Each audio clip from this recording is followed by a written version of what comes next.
The earthing rod you see in the foreground, the stainless steel 12-inch long rod with 40 foot of grey cable.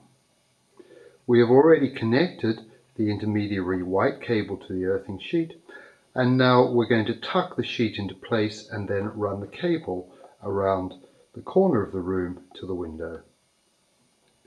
Collect the cable together, run it neatly under the bed, and then just tuck it behind furniture or round the corner of the room. It's very thin, it's very unobtrusive, and then just position it on the ledge of the window. So the next stage is to actually connect the earthing rod up to that cable, and the two just plug together.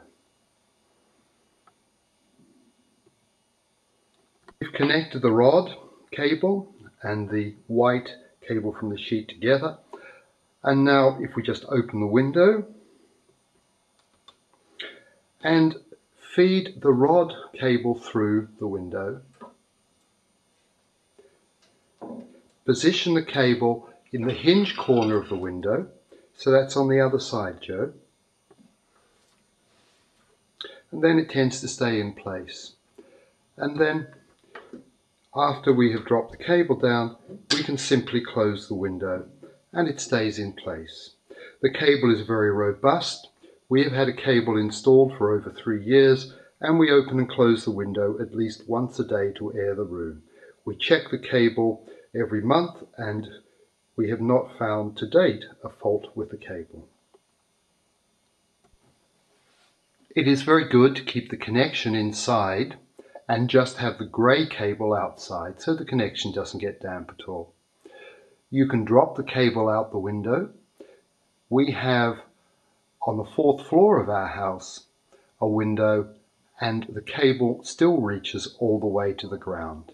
If it's not long enough, or you have an unusual cable run, then there are 10 foot and 40 foot lengths of extension cable available.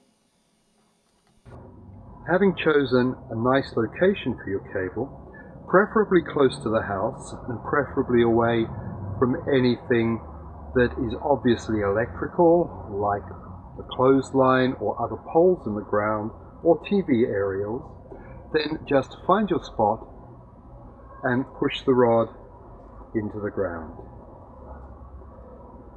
We recommend that you push it completely into the ground so there is no exposed metal showing.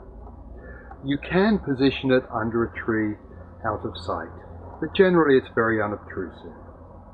If you have trouble pushing it into the ground, look for another location, or you can always take the rubber top off and use a hammer to gently tap it in through the ground.